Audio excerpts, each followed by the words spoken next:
um cristão vai ficar rodeado de ímpios e de repente só tu é crente. Aí você tem que bancar, levanta a mão para adorar o céu.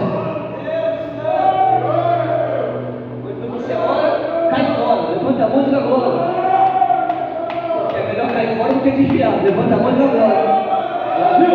Já viu esses irmãos? Entra crente, daqui a pouco está desviado no trabalho, levanta a mão, junto com os ímpios, levanta a mão e diga glória. Vai ser pisado e lançado pelos homens.